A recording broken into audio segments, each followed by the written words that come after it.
Kailangan ko bang mag-invest every month sa Rampver Online? Okay, ang gandang tanong na to.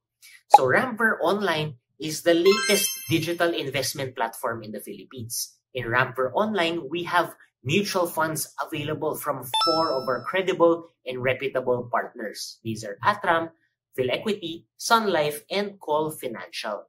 Now, because mutual fund ang underlying products na ine-investan mo, you don't necessarily need to invest every month. Hindi ito katulad ng isang insurance na maglalapse ang iyong policy pag hindi ka nag-invest.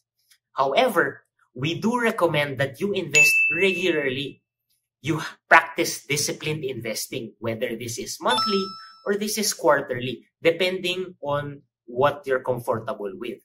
Bakit namin ito nire-recommend? So that you can perform peso cost averaging. Peso cost averaging is the approach of investing wherein you're able to purchase shares whether the market is up or the market is down. Lalo na if long-term pa or even medium-term ang iyong investment goals, then you can take advantage on the ups and downs of the market. So again, do you need to invest every month? Hindi, pero we recommend that you invest regularly.